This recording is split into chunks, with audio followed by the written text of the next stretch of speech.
Well, good evening and welcome to the Psychic Coffee Shop. I'm Aeson Knight, and of course, with tonight is my Techie with Moses, Techie Joe. How are you, darling? I'm doing well. How about you? Oh, being evil as normal, getting your haircut, and all the other human things that we have to do to maintain us. Hello, Miss Brenda. How are you? Yes, hello, Brenda. Very grateful right now for Amazon Prime, Yes. living in a small town. Um, yes, really. Yeah, yes. All right. So let's Ooh, kind of dive in. We've got some new moon energy rocking, and it's been wonky for you. you know, it's not real. Well, it's not really the new moon energy. It's that Mercury in retrograde, pre-shadow.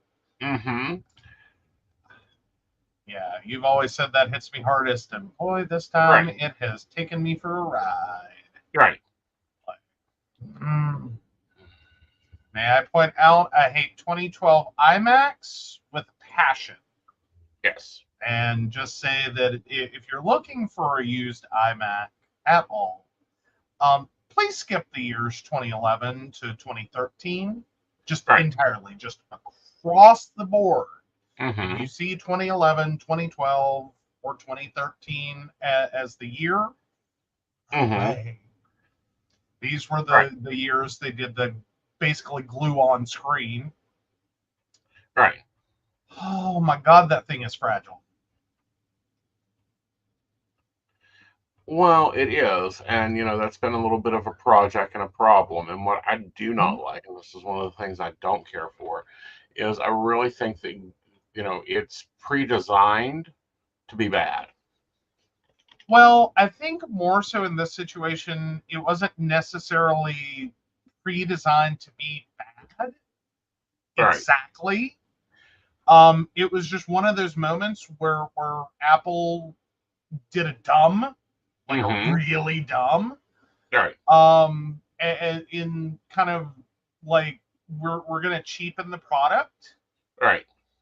while also making it more expensive. Right. So yeah. Anyway, the currently the iMac is dead Right. because I refuse to buy a new screen for it. Yeah. I cannot justify this in my head. Right.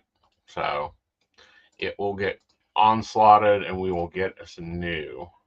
Yes, yes. Mm. I just like, but here's the moment I do want to talk about real quick, and we'll have a Uh-huh. tech section later. But since we're here, Right. um, and this is part like it's a little bit about the repairability and right to repair, Mm-hmm. but more so like all I was trying to do, Mm-hmm. and I'm a professional. Like that's what makes this so bad is I'm a professional. I know the risks. I know the things. It's not like I was going in with a jackhammer Right. to do this. Right. Um, but this is part of the easy to ordinarily easy to upgrade components. I was replacing a hard drive with an SSD, so spinny disk to SSD. All I'm trying to do, Mm-hmm. and even being as gentle as humanly possible, managed to crack the screen, Right. as in the outermost layer, because it is that delicate. And was not the first time that had happened, because it was actually at a spot that was already a little bit cracked. Mm-hmm. So this computer had been opened before. But yeah, while dealing with the fact that like this is such a like nightmare design, Mm-hmm. and just having that annoyance moment that I'm a professional and I can't do this. Right. Literally, you are sealing these computers, or at least those 3 years, in a way that like average consumers cannot possibly be expected Mm-hmm. to ever do anything. Right. Add more RAM, which is pretty simple. change out a hard drive if it fails or you want bigger or better. Mhm. Like, simple. Clean it out. Clean it out. Like, this is a 11-year-old computer. I don't think it had ever been opened to clean out the stupid fan. Right. Hello, Brenda. How are you? Like, I these mean, are hello, Shannon. normal things. Yeah. It's fucking a pain in my ass. Okay? This is what chaps my ass about Apple in general. Yes. If I need a bigger hard drive in either one of my computers, I can do it. Yeah. Yeah. For most people, literally, it's not that big of a deal. You take the side off of the case. Uh-huh. And even for the newer iMacs, it's not that bad. Like, there's some special instructions. Mm-hmm. It is not super easy, but it is doable. You just have to slow down, take your time, Mm-hmm. and be a little careful. Right. But no, I think the average 14-year-old could pull this off. Right. But no, like, building products where you cannot fix commonly failed items like Mm-hmm. hard drives, especially when we're talking about because I happen to have it sitting right here. Like, these are spinny discs. This one didn't fail, Right. but like, hi, it's it is an HGST Travel Star, I believe. Yeah. Let me double check. Sorry, trying to check. It'll make a lovely backup drive for me. Yeah, but it's also one of the drives that frequently fail. Right. Like, I mean, in laptops, they fail constantly. I've never liked certain models of drives. Just because, like, every time I open a system with a failed drive, it's like, it's that one. Like, Mm-hmm. good 9 out of 10. It's like, oh, I know what drive you had. Mm-hmm. Oh, it failed in a year? Oh, I know what drive you had. Right. Yeah. I don't know if you want to trust your shit to it, Aeson. Oh, I've got disaster recovery set up across the board. I need a drive, however, to hold shit. Aeson, you gave her RA? I did not jinx her to give her RA. However, we will take a few minutes to give you some tips. Well, there we go. We won't give you RA, but we will give you RA tips. One, If that helps. Shannon, you're not going to like this one. Monitor your sugar. Keep it low. Monitor your carbs. Keep it low. Move. If you're hurting, move. I know it hurts. It'll feel better once you move. Yeah, it's like the most screwed up inverse relationship. I feel like crap. Now I have to get up and actually do stuff. Right. To feel better, you have to get up and do stuff, because the less you move, the more it hurts. Right. And don't get cold, because you'll stay cold. Mm-hmm. I would not do their normal medicational regimen, because that's bullshit. Well, and we want to be very careful to say, from personal experience, he will not do the normal medication regimen, because, Yeah. I mean, if you want to try it, that's up to you. But if you're not feeling as awesome as they said you would, Right. you're not alone. Right. You're not alone.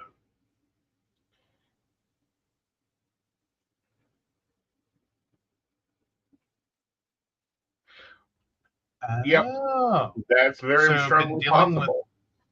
Yeah. So, well, let's see what the labs do. And, like, here's the rub, though.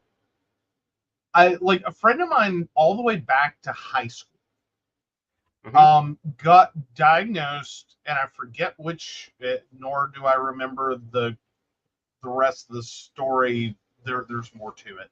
Anyway, got diagnosed with a form of arthritis all the way back then, like when she was 14. And for years they were doing treatments, they were doing all the things you're supposed to do for that form of RA, or for that form of arthritis.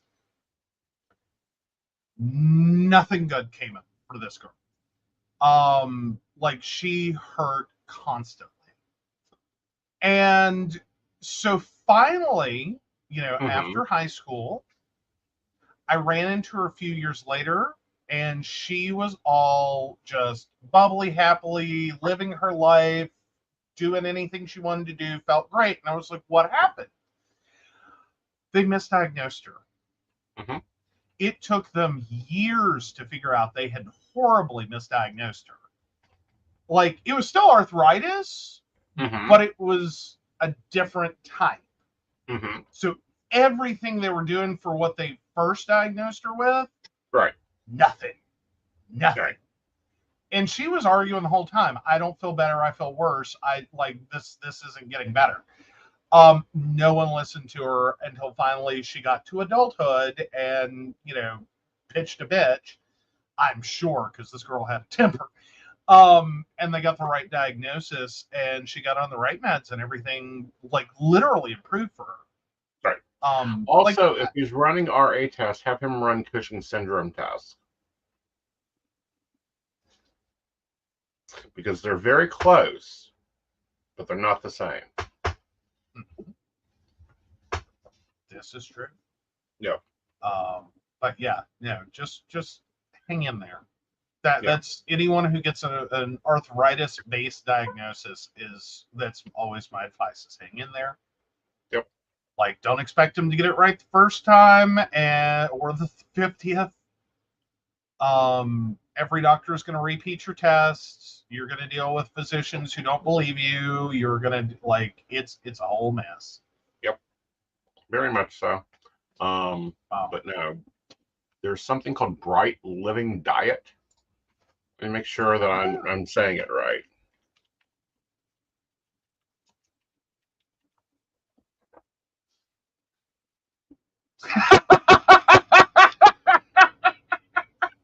I was just like, Aeson kept asking me what shots I did for RA, and I was just, I'm osteo, not rheumatoid. He jinxed me.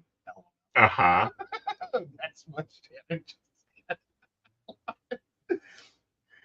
Oh, but there are those moments where like something just seems so familiar, you just can't, like, no matter how many times someone says, no, it's this, no, it's this, no, it's this. Like, no, I know what this is. Yeah. Like, I'm sorry, I'm feeling it, I'm vibing it, I'm there. Yeah. Alrighty, let's delve into some news, shall we? Sure. And I already know where we're starting because, like, hi, if you've had a rough day, here's the words you want to hear. Trump and 18 co-defendants charged with racketeering in Georgia 2020 election probe. Charges in the spiraling indictment include racketeering and conspiracy. The indictment handed down by the judge around 9 p.m. and made public just before 11 p.m. Trump was charged with felony racketeering and numerous conspiracy charges and court filings show. Racketeering charges carries a sentence of 5 to 20 years, while conspiracy convictions may result in a minimum sentence of 1 year in prison with a variable mixture of sentences. Trump and the other defendants charged in the indictment refused to accept Trump's loss, and they knowingly and willingly joined in conspiracy to change the outcome of the elections in favor of Trump. This 98-page indictment lays out a number of allegation schemes amid a rising the goal indictment and state officers to change the results according to the voting machines data in rural Coffee County and harassing election worker Ruby Freeman with bogus fraud claims. Trump has denied any wrongdoing. Giuliani, the loss of a great mayor, did hours before the indictment was made public. Scott Gudeman, a lawyer for Cherubro, said Thursday his client is giving the Trump campaign legal advice and stands readily by to defend himself against this unfounded charges. He has 10 days to turn his happy little ass into Georgia's little jail prison.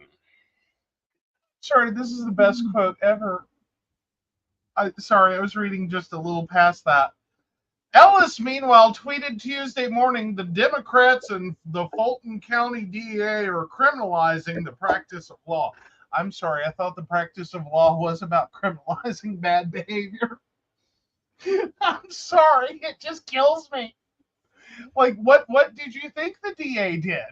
Right.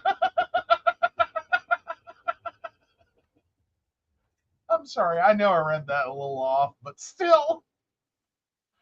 What's interesting is Fulton County District Attorney Wells said at a late night news conference, the arrest warrants have been issued for all the defendants, and each has until August 25th to surrender voluntarily. If we took his passport yet, it might be a good time to do that because racketeering is a very serious charge. Yeah, Willis said she intends to try all 19 defendants together and is aiming to have the case go to trial in the next 6 months. You know this is going to end up televised. I'm hoping it does. Oh, like, I will pop popcorn for that. I know. I'm hoping some of our legal commentators on the tubes. Hey, Emily, hey, Law and Lumber. Why don't we get some streaming going on here, honeys? Yeah, really.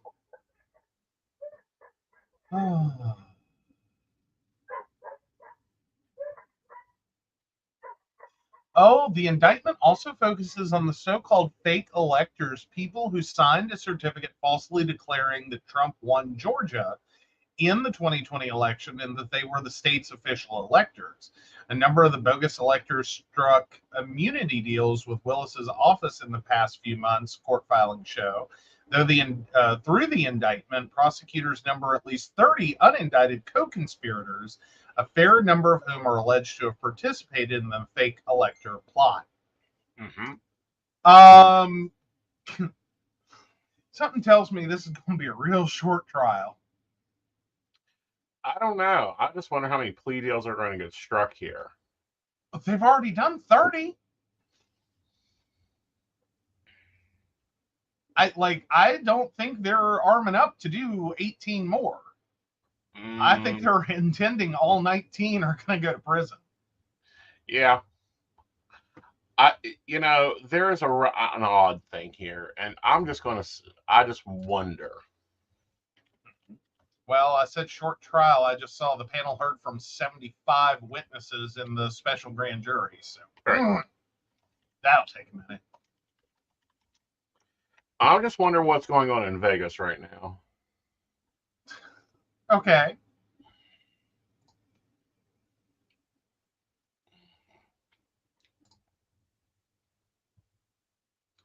So that was from August.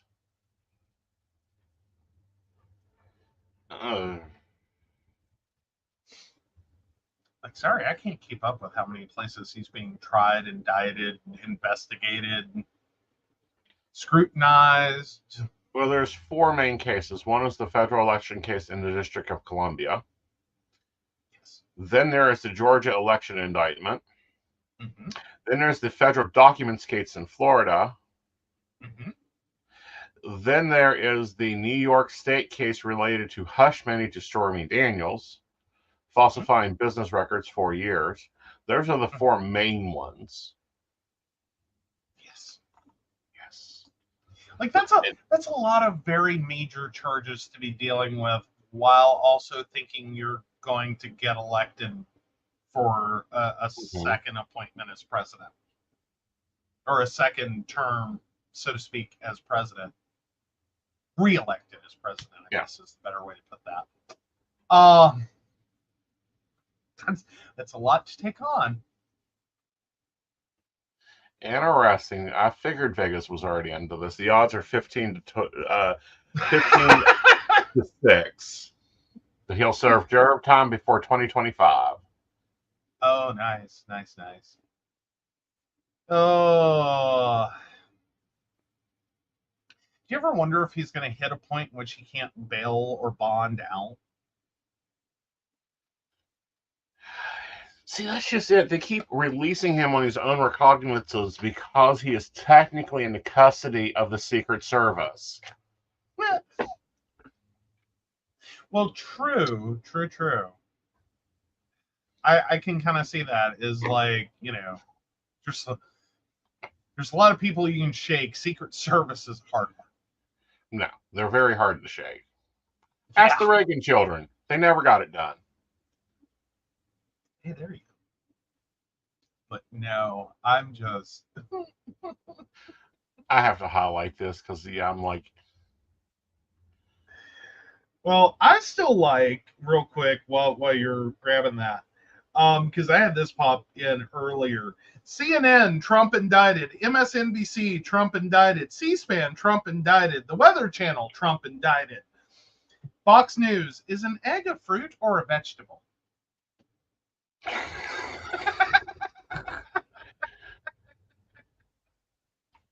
Like, I love that tweet. Like, I give formerly known as Twitter, X, because that's what I'm calling it now. We're taking the Prince process and just applying it to Twitter's name. The social media formerly known as Twitter. Yeah, that one. Sometimes they do really good suggested posts. I do have to appreciate that. Like that one rang in and made money. Right. Right. Moving on. Let's go to North Korea. All right. North Korea says Travis King wants refuge from racism mistreatment in U.S. North Korea concluded that Travis King wants refuge there or in another country because of inhuman maltreatment and racial discrimination in the U.S. and the military, state media said on Wednesday. Pyongyang's first public, I think I read that correctly, first public acknowledgement of King's crossing from South Korea on July 18. A private in the U.S. Army, King dashed into the north while on a civilian tour of the joint security area on the heavily fortified border between the two Koreas. U.S. officials have said they believe King crossed the border intentionally and have declined so far to classify him as a prisoner of war. North Korean investigators have also concluded that King crossed deliberately and illegally with the intent to stay in the north or in a third country, state news agency KCNA said. During the investigation, Travis King confessed that he had decided to come over to the Democratic People's Republic of Korea as he harbored ill feeling against inhuman maltreatment and racial discrimination within the U.S. Army, KCNA reported, using the initials of North Korea's official name. He also expressed his willingness to seek refuge in the DPRK or a third country, saying that he was disillusioned at the unequal American society. KCNA said King was kept under control by soldiers of the Korean People's Army after his crossing, and the investigation is still active. King's uncle, Myron Gates, told ABC News earlier in August that his nephew was experiencing racism during his military deployment, and after he spent time in a South Korean jail, he did not sound like himself. So, U.S. officials have so far said that the North had not provided substantive responses to the request for information on King. And the Pentagon has said they could not verify King's comments. The White House did not immediately respond. A spokesperson for the United Nations Command, which oversees the border village where King crossed, said he did not have anything to add to previous statements. And how to classify the 23-year-old has been an open question for the U.S. military.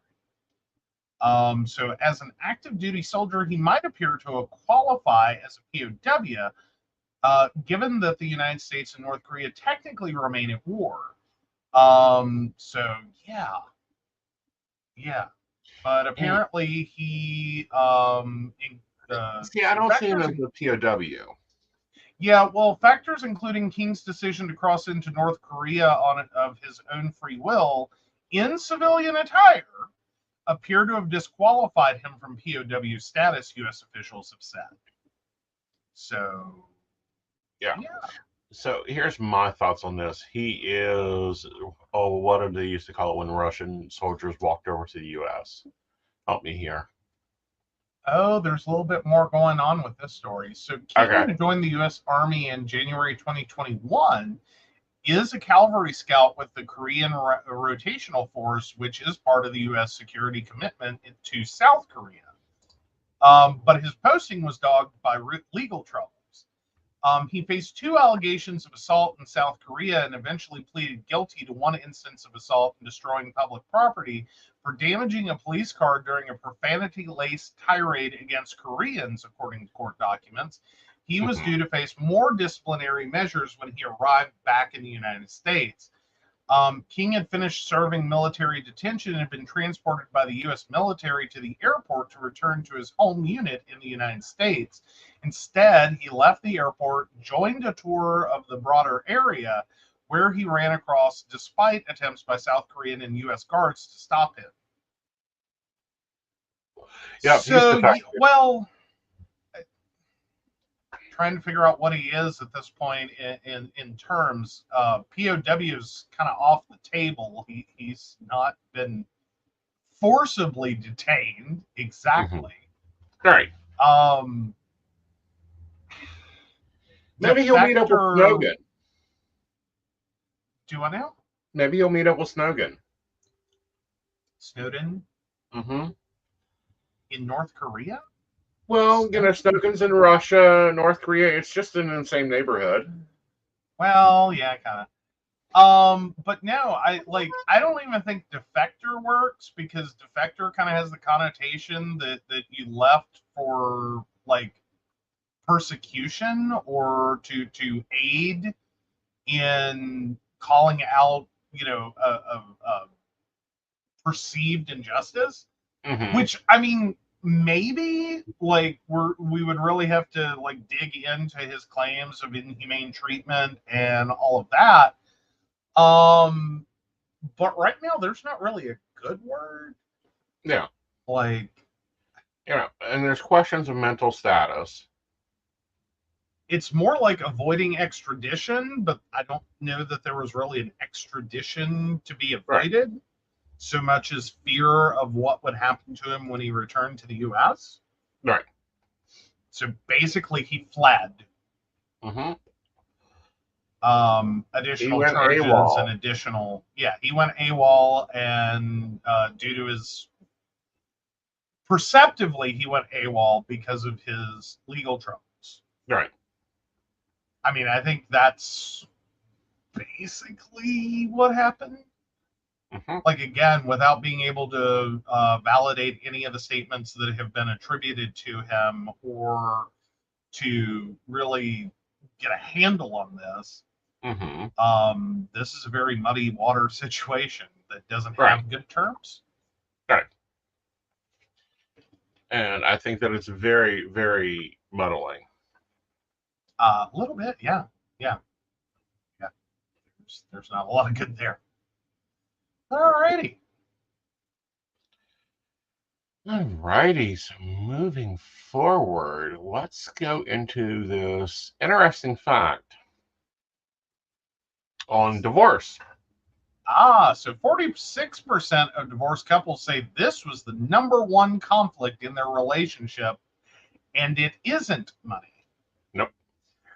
All right, almost 690,000 couples reported getting divorced in 2021, according to the Centers for Disease Control and Prevention.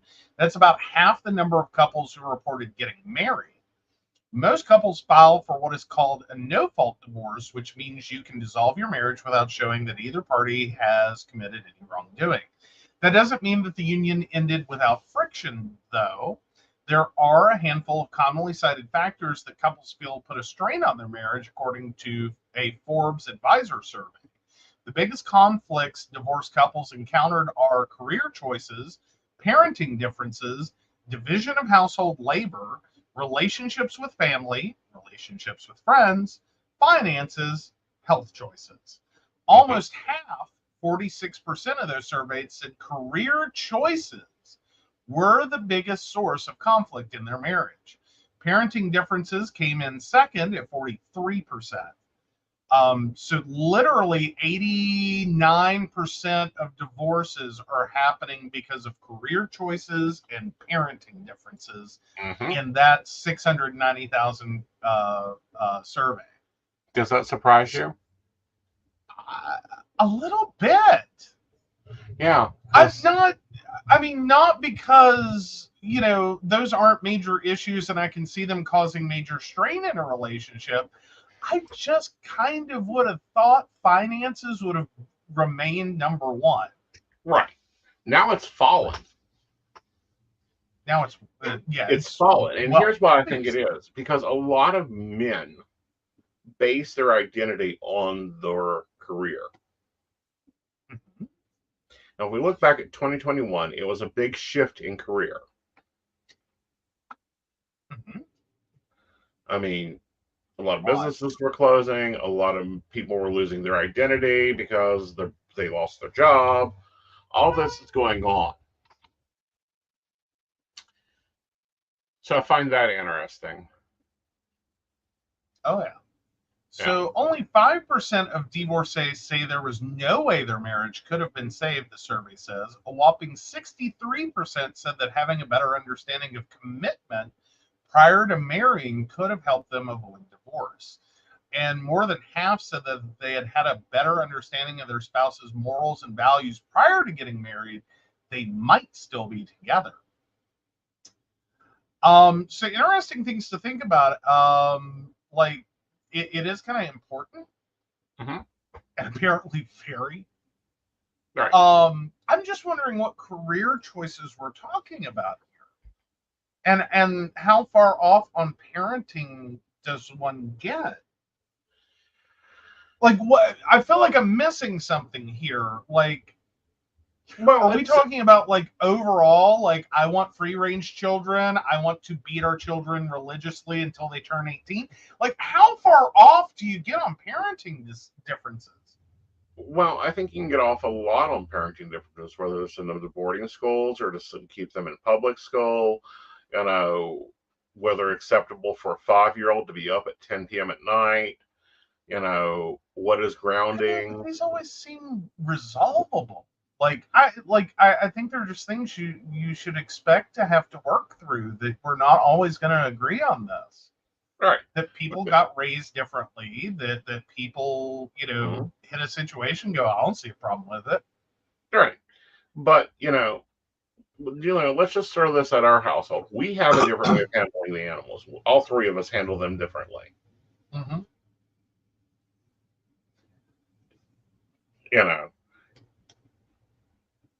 Invisible is very much, they can do anything. Don't care. Let them go do anything.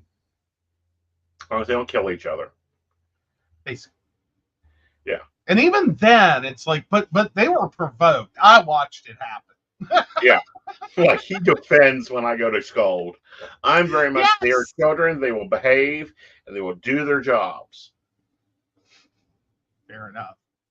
Gizmo goes to bed at 1 a.m. because he is a 3-year-old. He needs to go to his kennel. Yes. Meanwhile, I surprisingly ride in on a broomstick like the evil stepmother that I am, and I'm like, why are you here? Uh-huh. It's not untrue. Right. Like, isn't there a boarding school you could attend? Right. Like, I've had a few moments.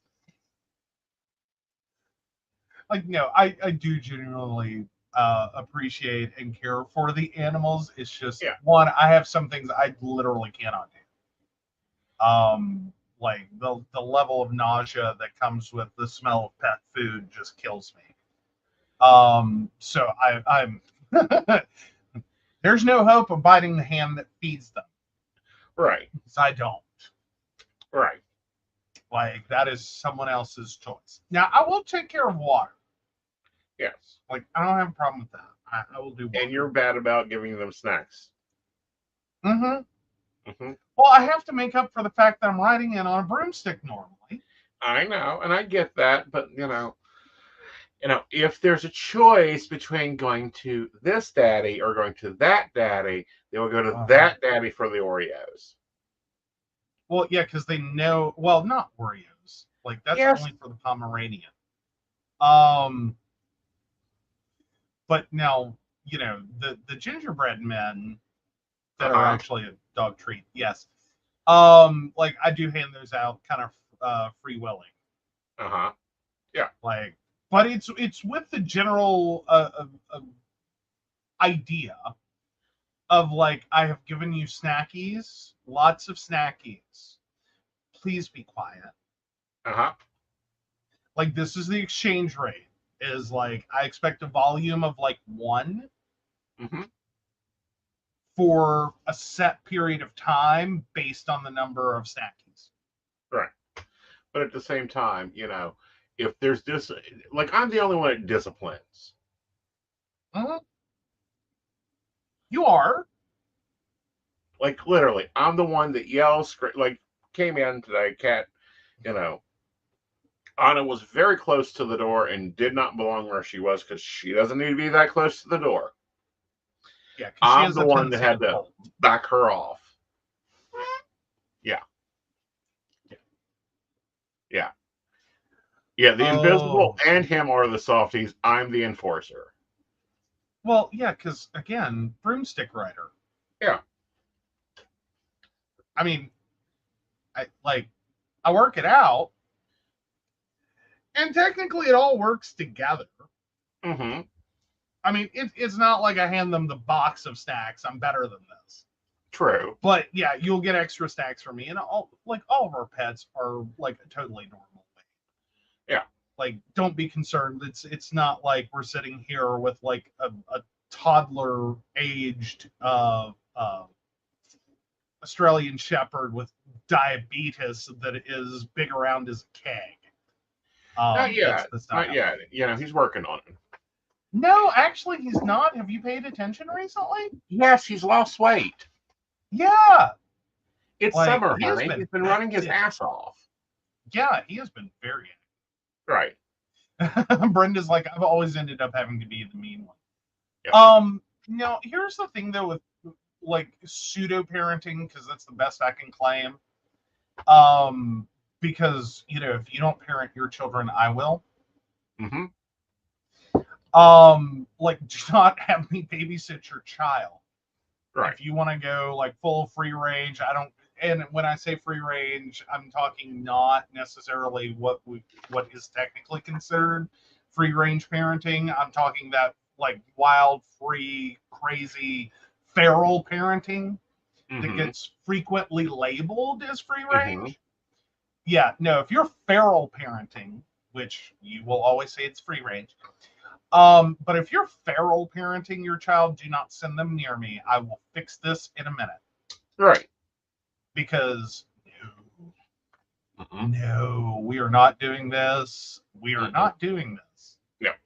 Like, and I will not hit your child. I will not even lay a finger on your child. But I will hit their reset button. I will find their reset button and hit it hard. Right. Now, career choices, I could see that being a big issue. Like if I got up tomorrow morning, got an email and said, oh, we're moving to Germany, pack your shit, there'd be some resistance. But there though.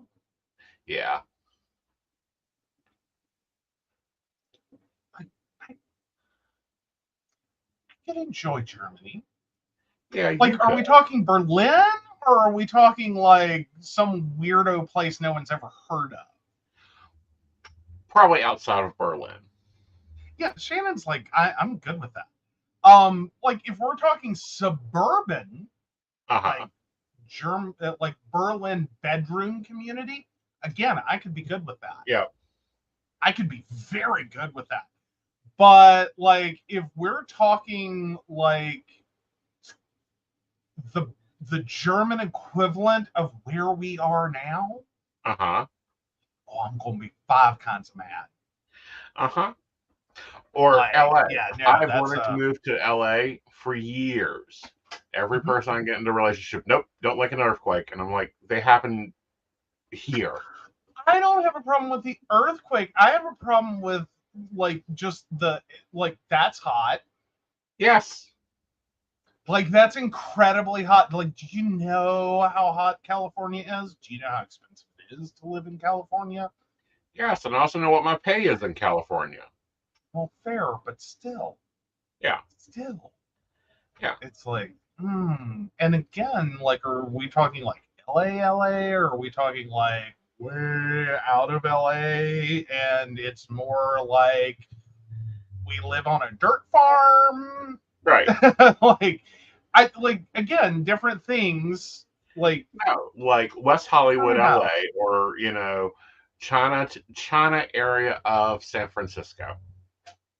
Yeah, well, Brenda's got it down pat. Joe would just wave by if it was somewhere he didn't like. Come visit me a few times a year. Yeah, exactly. Like, by the way, I'll be moving to somewhere, else, like preferably a larger city. Because yeah.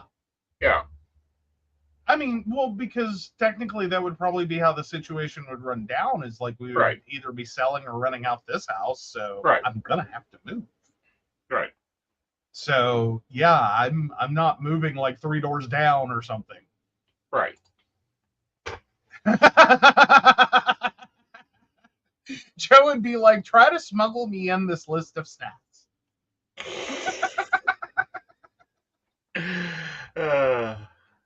Oh, Shannon says certain parts of Africa or the Middle East I'd dig in about. Right. Yeah. There's a whole list of countries. It's like, Yeah, there's a whole list of no, we are not. Well, yeah, but there are places okay, here's a good one. Because we have legit talked about this one before some major news events happen. Right. Russia. Yeah. And I'm just like, no, not going near Russia. No.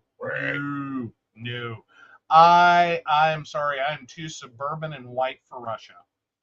I will get abducted. Right. Well, no, and it was because I was offered a TV deal. In actually Crimea, not Russia. Oh, okay. Well, see, that's bad. Right. But it's still not Russia. But if I took the TV deal, then it wouldn't have worked because they were invading as we were in negotiations. Yeah, Shannon was like, I was gonna say I have gay friends trying to get out of Russia. I don't think you guys should enjoy that. No. I mean, everything's enjoyable if you're kinky enough. Well, Gary, but so that was a large internal debate, and yes, I ended up turning down the offer. I don't even think the show got produced because so many international psychics turned it down. Yeah. It was kind of a hard sell. It was. That's kind of a hard sell. Yeah, especially when they wanted copyright to our name for 3 years, licensing to our name for exclusive licensing to our name for 3 years. Exclusive. There was a lot of exclusiveness for, not enough money. Yeah. I don't know. Sometimes, there's just this unrealistic idea. Of, what you can do. And it's because it's worked for other shows and other situations. Yeah. I mean, heaven help Honey Boo Boo. Right. I don't think she hardly got anything. Nor did Mama June. Right. TLC does not pay. Right. I mean, it's not like they give you no money. They pay, but they catch a lot of people that do not know better. Right.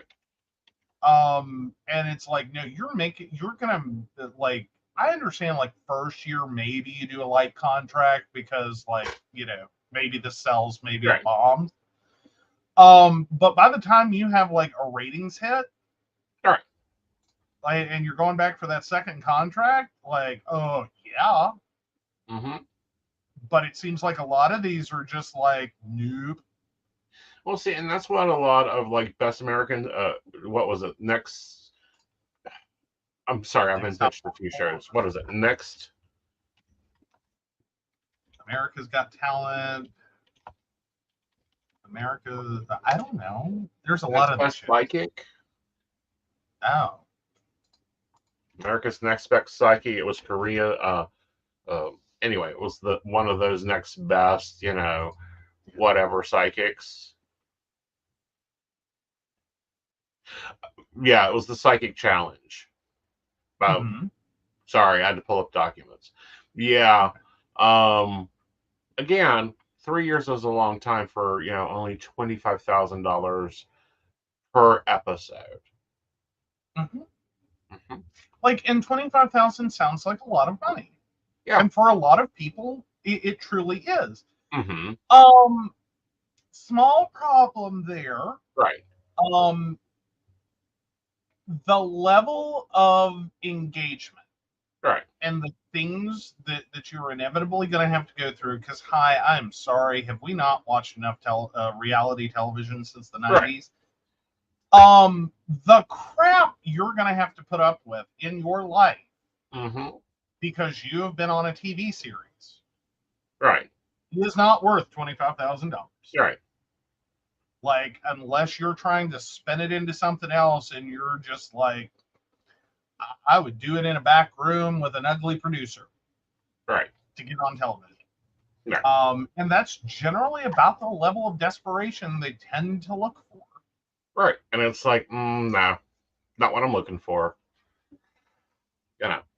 Bring me real money, I think was the comment I came back with. Because I would have to cover 3 years of income plus restarting my business. All right. So, but those are career choices that can really cause trouble in a relationship. Us getting a reality TV show apparently would be a cursed event. Okay. Look at all the famous couples that really made it in reality TV. Ooh. That are still couples. Although I have to say, and you bring up a point that popped up in one of my groups today, and it's actually adorable.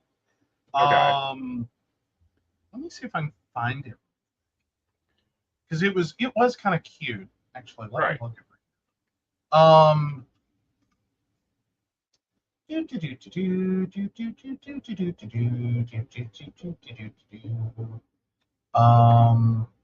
which one was it? Oh, I know which one it is.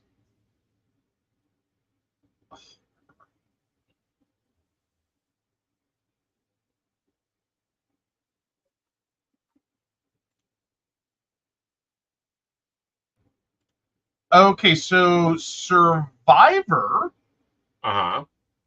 Lovely reality television show. Brett LaBelle and YouTuber Stan Chris dish on their relationship and the 27-year age gap between them. So that's a story on Queerty. So let me send that over to you. Okay. There you go. So YouTuber and TikToker Stan Chris and his boyfriend, former Survivor contestant Brett LaBelle, have been opening up about their relationship. Besides sharing some YouTube videos together, the men chatted with Bear World magazine, which describes them as a bear it couple. LaBelle, 49, featured in The Amazing Race, but is better known for his stint on a 2016 season of Survivor, Millennials versus Gen X. Although appearing at first to be a stereotypically loud, beer-drinking, sports-loving police officer, he surprised many by coming out as gay during the show's run. He is now a lieutenant in the Boston Police Department. Stan Chris, real name Chris Stanley, 23, has picked up over 1 million followers across social media platforms. He often posts videos where he questions people on the street or larks around with fellow twinks. He is also, it's clear, into big old bears. So how they met, the men will celebrate their second anniversary this year. They revealed they met after DMing each other on Instagram. Quote, I was binging Survivor during quarantine, Chris explained. He says he's watched Brett's season and noted he was from Boston. I was in New Hampshire, so it wasn't that far away. Chris was blown away when Brett came out and realized he was in with a chance. So I just shot my shot with him on Instagram, and it's kind of weird because he had actually messaged me on Instagram before. Like, they're adorable, though. They are. They're a cute couple. Yes, but like, yeah. So I mean, that's one time reality television kind of worked out. Right. Like, it took a little while, but it worked out.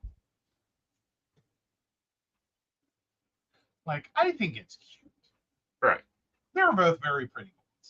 They are. They're very cute. It's a very nice couple. But there's been a lot of like indictments and everything else. Dude, what? Oh yeah. Out of like reality television and the marriages and the divorces and the nightmares and the yeah. Real Wives of Beverly Hills, I swear, or Real Wives anywhere. Sorry, Orange County, that's what it was. But any of the Real Wives shows, like, you just might as well like co-sponsor that show with Court TV. Well, I think they should. We have Jen Shaw serving 6 years in prison. We have the whole current debacle still going on with the the lawyer and the hustler. You're the reality star binger or reality show binger. I am technically not the reality binger. I'm more the court TV binger of reality TV. Yeah, well, typically, the court TV starts your interest in the reality show that they were on. Yeah. The only technical reality shows Todd Chrisley is in jail, and I watched him. Then we have, the Real Wives of New Jersey, like all that. Mm-hmm. Yeah, a lot of those shows turned into like massive personal legal tragedies. Right. I mean, it's sort of like winning the lottery. Is everyone thinks, oh, your life's amazing now, and it's like, oh, but no. Lottery winner 5 years later is. Well, it's like, lottery winners 5 years later are usually broke with a substance abuse problem if they're still living. Right. And that's the best case. Right. Of course, I also have plans for lottery that, if I ever win it, I know what I'm doing. There's plan of execution. Mm-hmm. And that's not necessarily that they themselves have a substance abuse problem. It's often their kids. Right. Well, if Vlad starts sniffing cocaine or meth, we've got an issue. What? He's addictive. He has an addictive personality. Well, he likes what he likes, though. You got to give him credit. He's consistent. He is. Like, I'm just saying, if the dog starts doing drugs, right, he is going to be a real consistent customer. Yes. Like, and it's only going to be whatever he's into. Yes. At specific time. Like, he's better than a damn clock. All right, so let's talk about this new moon in Leo and how it's hitting the signs. All right. So, new moon in Leo setting the right intentions. So, do you want to just jump into the different signs and what's going on? Yes, let's go there. All so, right. of course, we know there's a new moon on Wednesday. Mm-hmm. Want to be setting those intentions? Let's go with Aries. You really want true love. Don't be afraid to admit it. Mantra: love grows like perfumed roses from whenever I stand. All right, Taurus, you want to feel powerful in your truth and get what you want without hurting anyone. Mantra: I've been through every stage of metamorphosis. I am clear because I understand change. Gemini, you want to feel stable. Mantra: I know how to heal myself and the world around me because I am a star. There you go. Cancer, my sign, you want to feel reciprocal energy in your relationships and everything you do. My energy moves like the figure 8. Everything I give, I receive simultaneously. Leos, hello, the new moon is hitting you square in the forehead. You want to feel satisfied. Mantra, I am so grateful that I have everything I need around me. Virgo, you want to manifest something big seamlessly. Mantra, all of my thoughts become things. Libras, you want to be better communicators. Mantra, the truth is the truth. Scorpio, you want to move forward and make money. Mantra, I hold the entire future in my hands and it's time to step into it. Sagittarians, you want to sail towards smoother waters. Mantra, I see the destination in front of me clearly, and I flow towards it with ease. Capricorn, you want another job that makes you feel connected. Mantra, I know how to make money because I have golden energy. Aquarians, you want to trust everything is falling into place. Mantra, I am able to move to the top at top speed, and I am always one step ahead of my dreams. Pisces, you want to know which road will truly bring you happiness. Mantra, I only do what feels fantastic. Interesting mantras. Interesting. What do you think of yours and mine comparatively? I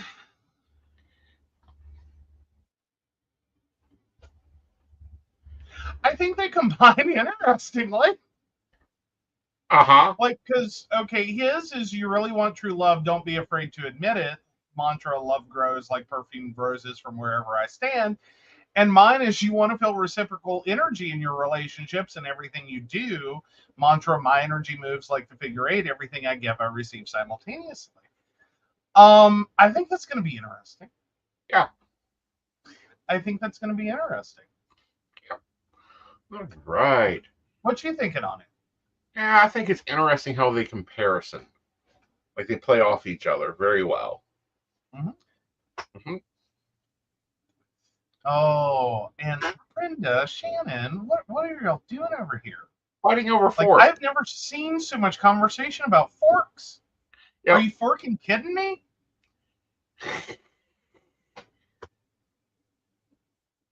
No, apparently Shannon is very picky about forks, and so is Brenda. Mm-hmm. I am too, come to think of it. Okay.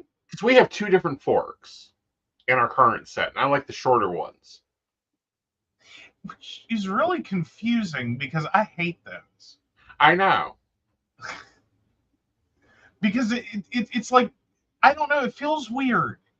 Right. It's just like, I prefer a spoon 99.5% of the time, but if I have to use a fork, I want the short one so it doesn't get stuck on my tongue ring. It's not what it's about. Yes.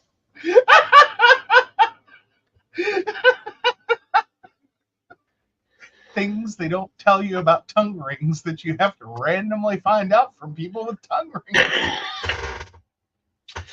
I would have never imagined in a million years that was a problem with a tongue ring. But I can totally follow it. It makes perfect sense. Right, especially where mine is because it's like in the middle of my mouth. Well, as are most, aren't they? No, some people get them up front. Some people get them farther back. Mm-hmm. It all depends on where this ligament is in for your tongue. Mm-hmm. So that's why mine is where it's at. That, and I didn't want it like at the tip of my tongue. Mm-hmm. Yeah, you went further back. Oh, yeah.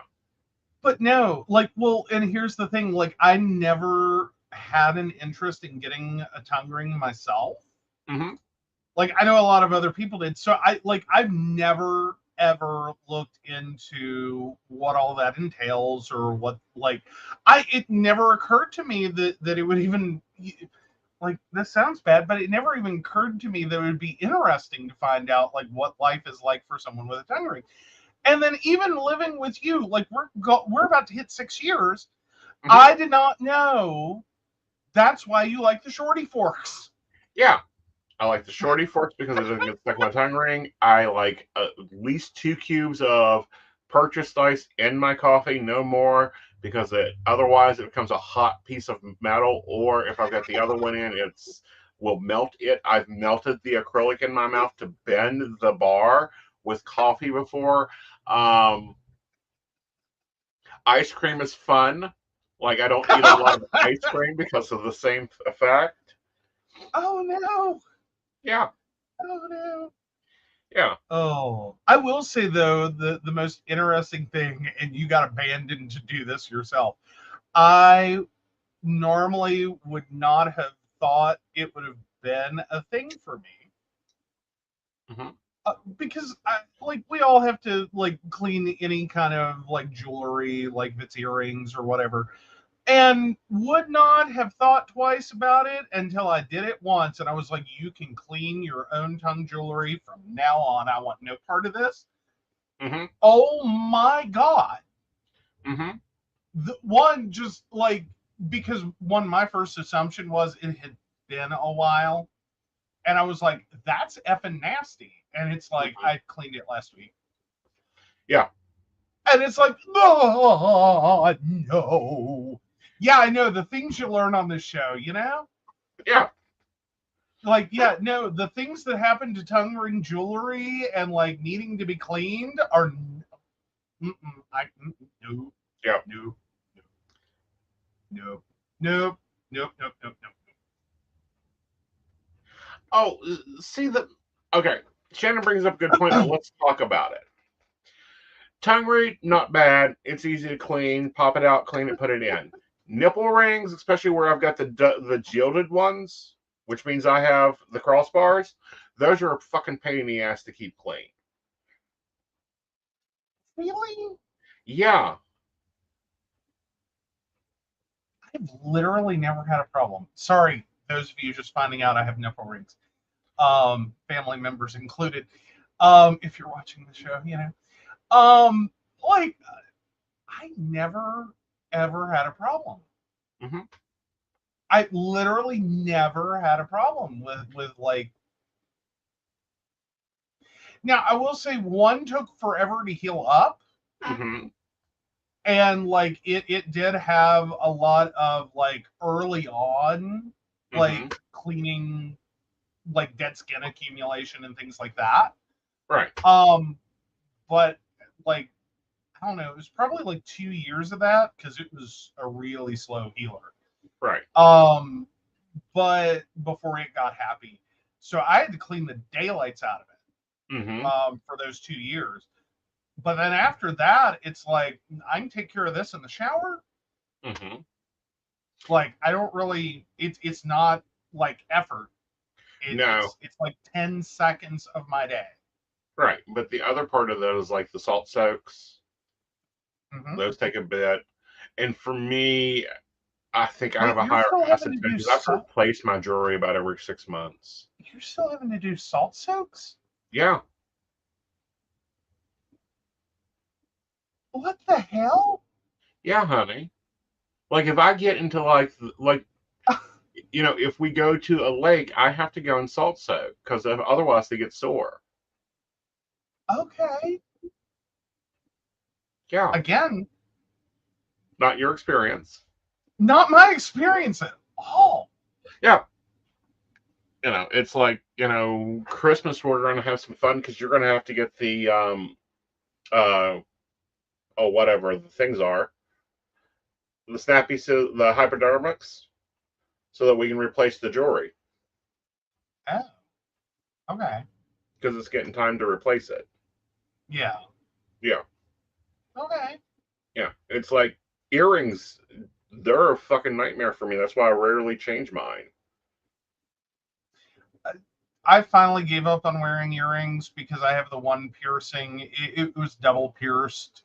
Uh-huh. And my own fault. I told the piercer to go right back through where I had it previously, and that was a mistake. And I really wish we had talked that out.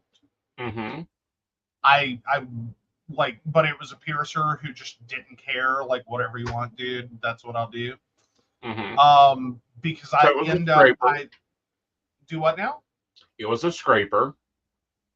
Well, I don't know. Like, it was a piercing gun, and it was one of those really quick. Like both times, it was piercing gun. Right.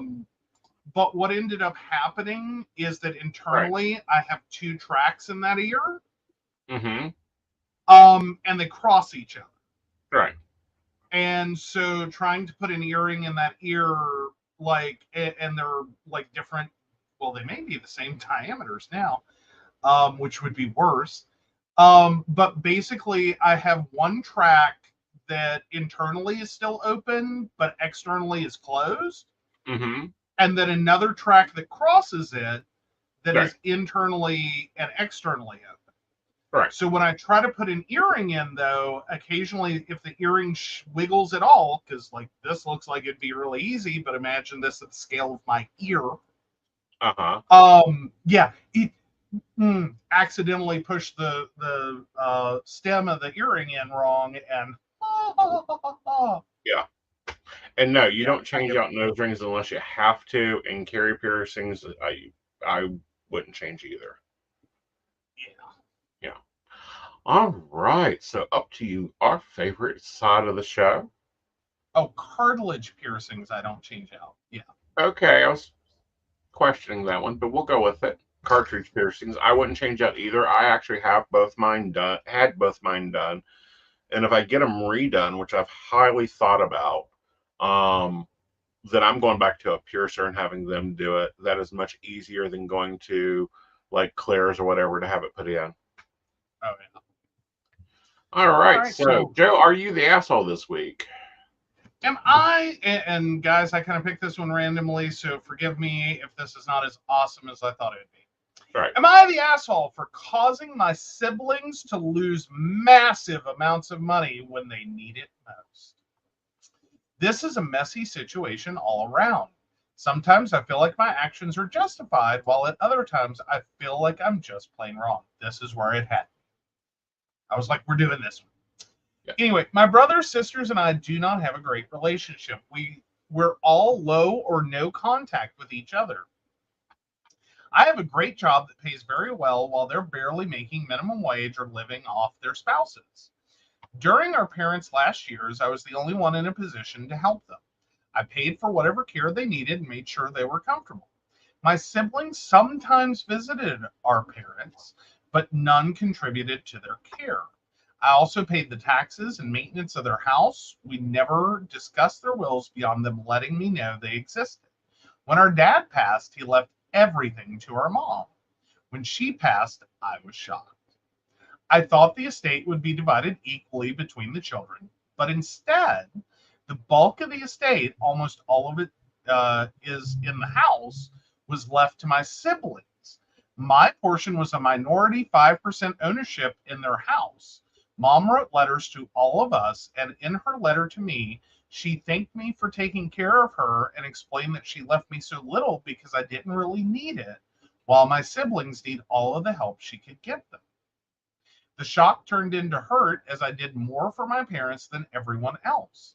My siblings immediately wanted to sell the house to cash out. I don't know the market value, but the tax value is about $750,000. So probably about $375,000 would be the actual sell price. Uh, my siblings are begging me to agree to sell or buy them out because they can't afford their portion of the taxes, including their huge estate tax bill coming up and maintenance, and they can't afford to buy me out. I've done fine before the messy inheritance, so I won't miss it. On the other hand, my siblings want to move out of their apartments or pay for their kids' braces or some other sappy excuse. One even said his wife's car is dying and they currently can't afford a new car. My wife understands my hurt, but she said I'm taking it too far. My siblings alternate between begging and cussing at me. You decide. Edit to answer questions. It's not about the money. If my mom left me the entire estate, it still wouldn't be enough to cover the cost of what I spent on their health care, groceries, funeral costs, and not to mention all the bills related to the house. I spent that money with full understanding that none of it was coming back because they were my parents. The hurt comes from the nominal amount. My end game on good days, I don't know what my end game is. On bad days, I'm willing to go scorched earth and let the city auction off the house for unpaid taxes. Before my mom passed, the roof was leaking, and I got estimates that ranged from 25,000 to 30,000 to fix the rotted wood and then replace the shingles. She went downhill, so I just forgot about it, but now I'm willing to let it collapse into itself. There's no way my siblings can come up with the money to fix the roof, much less pay the taxes.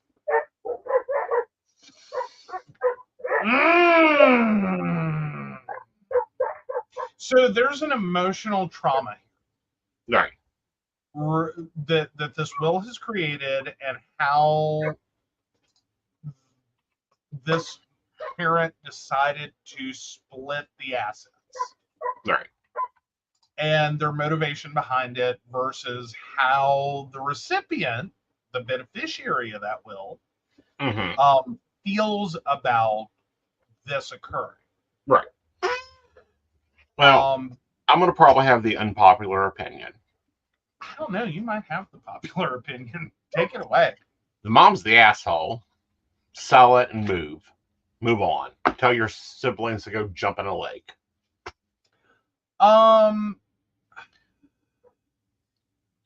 Like I'm pretty much there, but maybe for slightly different reasons. I do feel like that mom created the issue. I think we totally agree on that one. Mom created the issue. I don't necessarily think her decision, because again, it was her asset to do with as she pleased. Right. I don't necessarily think her decision was wrong. Right. I just really wish she had said something to the child she was going to short, and like prep them before they had to co-deal with parental death and finding out you get like just a of inheritance, enough to say, well, you were my legitimate child, is effectively what I'm sure it feels like. And it's kind of a slap in the face. Right. But the reasoning behind the decision, I don't have a problem with. I really have to give asshole points to mom, though, for not pre-discussing. Like, well, knowing that, but here's the thing. Those siblings are vultures. They're vultures. Well, but sometimes, and I mean, like with the background of the situation, like the sibling that got shorted is perfectly comfortable financially. The siblings that got the lion's share, are all struggling adults. Right. Which is what influenced mom's decision, is that like they're living paycheck to paycheck and the money's not there for like common life things. I do think it's kind of asshole-ish, to belittle the fact that that's how they're living. Right. Because no, that's legitimate. Right. I do think it's very asshole behavior, however, to cuss out a sibling who just got slapped with the death of their parent and getting a tiny inheritance, before they can process that and choose to adult today. Right. Because there's an emotional inner child that's reacting right now, and that is totally legitimate. That feels like mommy loved me less, which really is not the reality of it. Yeah. And like screaming and yelling and cussing and begging the sibling right now to do what you want them to do because of your vulnerable position financially. Yeah, it's fallen on deaf ears, and if nothing, and more importantly, when it is heard, it's making it worse, not better. But yeah, so yeah, I'm gonna go with everyone's shitty here, including deceased mom. Right. That's where I'm at. I'm going with deceased mom is shitty. And he should just sell it and move on. But the poll is up on Aeson Knight's YouTube. Feel free to vote and figure out who the asshole is. All right. Moving over to relationship advice. Oh, how to fix the mess with my friend with benefits, 34 male, me, 22 male. We met on a gay app. I think all my posts since I made my account are about him and me, so I won't go into too much detail. We've seen each other about 10 times since late April and May. At one point, he wanted me to pay more attention to him, but at the same time, just be friends. I told him in that case that the moment I find a relationship, we will stop our friendship. He got offended and hasn't been the same since. June and July were constant date arranging, blocking and unblocking, maybe around 15 failed dates, mainly on his part. He writes about dates, something happens, and he blocks me. It's not like he hasn't slept with other men during that time, but still. I gave myself a bit of a break from him for about a month, about half a month, and a week ago he texted me again. Each time he came back more vulgar than ever. But in chatting, maybe because of the break we gave each other, he started to get quite interested in my personal life, things aside from sex.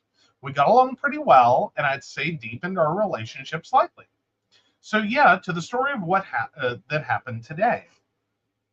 We've been writing all day about the date we arranged. We were excited. We hadn't seen each other in 2 months, and somehow we knew we would see each other today.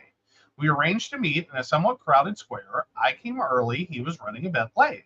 We arranged to meet at a restaurant, and I told him I was waiting for him on a bench near the restaurant and to text when he came so we could go in together. Maybe there was a misunderstanding because I was looking at my phone and suddenly I got a notification. I looked everywhere. You're nowhere. I'm going home. Whereupon I immediately jump off the bench to look up. Suddenly I see I'm blocked on the app, my phone number, etc. He thought I had lied to him about being on the spot without even asking me. I texted him on all social media. He has either blocked me or gets the messages and doesn't see them. I felt so bad. We wanted to see each other for a couple of days. I actually cried a little. I've had a really rough couple of months. I was kind of hoping to get some rest today at least. Two friends of mine were in the square too and said they had seen him and that the two of us had almost run into each other if I had left half a minute earlier. I know everything is toxic. A few days ago, he told me he's already looking for a serious boyfriend and maybe he wants to try and make our encounters not purely sexual. I'm making a last ditch effort because I have feelings for him too. I don't want to give up, but I feel like I won't hear from him anymore because of a stupid misunderstanding. I have nowhere to write to him to explain the situation. What should I do? Do you think it's all too toxic to stop trying, or should I still try to write him something somehow? And what to write to him in that case? Sorry for the English, it's not my first language. All right. So here's the facts. This isn't a friends with benefits. Sorry, you've gone beyond that point. It's a broken friends with benefits. It is a broken friends with benefits. It is highly a dating relationship. And it's not going well. It isn't going well because they're both denying what it actually is.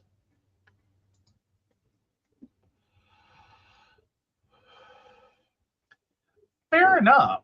Yeah, it's a situationship or an it's messy. Yeah. And that's at best.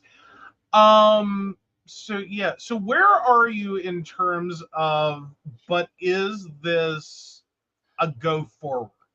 Yes, it is, but it's a go forward after he comes out of his closet because he's ran into the closet and said, fuck you.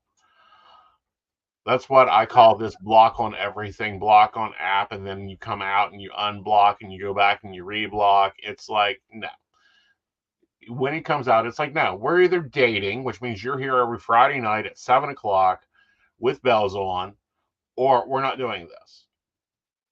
Well, I think from your perspective and what you're saying, that also is if this person, the OP, is ready for that. Right. Like if that's what you want to do, like you have to be ready to date him the next time he comes out of his hermitage. Right. From my perspective, I think at the point in which you have to say the words, I know everything is toxic. Right. This is not the person for you. Well, and this is why I say this. Okay. Okay. They say that the reason he's seeing everything as toxic is because they're denying what is actually there. I don't know if I have to, but if I'm starting to label someone toxic in my head, Right. I like that's a giant red flag to me of like, you know what? This is not the right person for me. Right. Like if I'm labeling things they're doing toxic, Right. whether it's true or not, whether it's true or not, if I'm seeing the behavior that they're doing as toxic and it's like, yeah, I know it's all toxic, whatever. Right. That's the giant red flag that says look elsewhere. Right. Like y'all need to stop. Like you need to accept that like y'all are potentially moving in two different directions. Right. And that on some level, yes, you might be great together. And it might be a fun relationship and a great relationship, whatever. Right. But the amount of problems you've already had Right. and misunderstandings and failed communications and like this back and forth you're doing Right. is a cold level indicator Mm-hmm. of how y'all are going to fight in the future, and it already sounds like neither of you are liking this. Well, and I feel like that's because it's a misclassification. Fair enough. Like I will give it that if you I okay, so I'll revise to say that if you can get Pat like the next time he comes out of his hermitage, Right. if y'all can like real talk and get on the same page, Mm-hmm. you might have hope here. Right. But I really would not push it. Like the first sign that like you're unhappy, Mm-hmm. that's a cut and run. Right. And here's why I say it's a misclassification. They're treating it as friends with benefits. Mm-hmm. Okay. So friends with benefits you can cut off easily. Yeah. It's a temporary But position. feeling wise, it seems like they keep cycling back to each other. Yeah, they keep cycling back to relationship. Mm-hmm.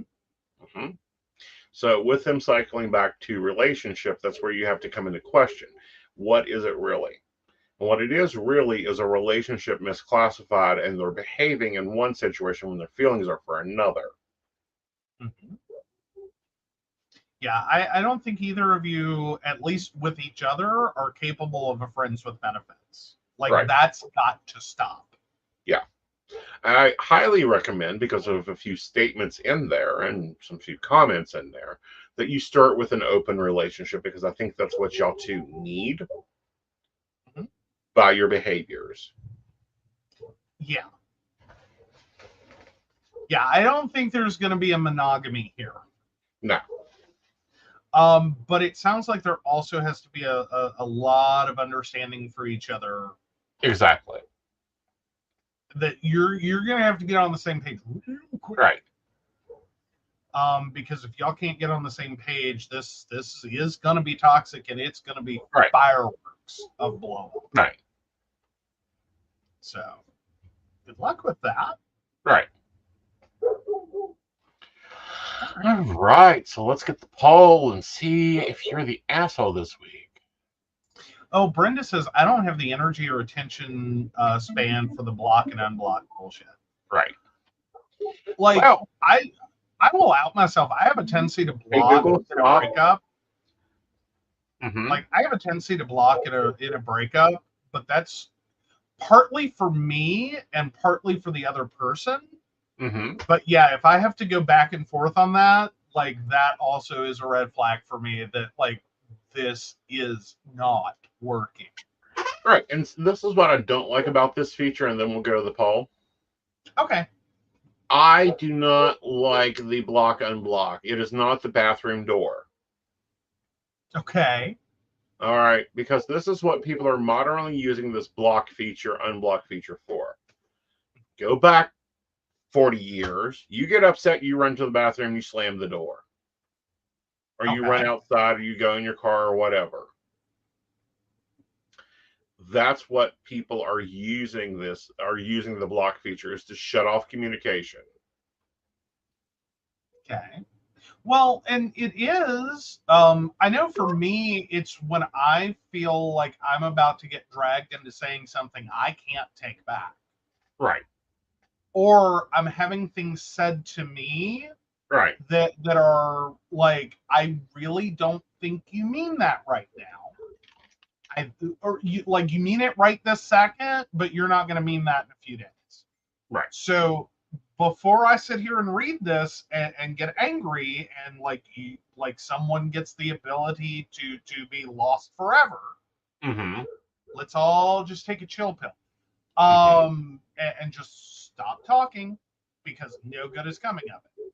Right. I really wish they had that sites would develop a button for that. Yeah. Like, we are in a problem. We all need to take a break before this gets out of control. Right. Very much. Oh, so. Yeah. Brenda's like, if I blocked, you're done. The door locks, it doesn't revolve. Exactly. But that's how commonly we use it. But the younger generation, they're using it like the bathroom door. Well, that's because we don't have really good, other options. Right. And I've noticed that is a downside of instantaneous communication. With everyone, everywhere, around the world, on multiple platforms. Right. Is that we don't have a really good control of, shutting the fuck up. Right. You know what I mean? We have all lost the shut the fuck up button in ourselves, so the block button has replaced it. Exactly. All right, so it's a mixed bag. It's 50-50 tonight, so we'll go with everyone is shitty. All right. All righty, guys. All right, so we will be up with Lady Gwendolyn on Thursday with Coffee and Tea at 8 p.m. And then Mountain Bears on Friday. As y'all know, tomorrow I am out of the office, so if you need me, you'll have to send smoke signals. Pretty much. That, y'all, we'll let Joe take it away. All right. So, of course, we want to thank Beverly Walker, Mika G, Kathy, Mary Winfield, Brenda, Shannon C, Shannon D, Lady Gwendolyn, Charles Shaw, Tracy Van, Caitlin Bell, and Devin. If you'd like to learn more about us, the show, or how you too can become a Patreon sponsor and receive all the wonderful benefits our baristas receive, please visit us at pcspnetwork.com. Yes, and I will see you Thursday. Bye, y'all. Bye.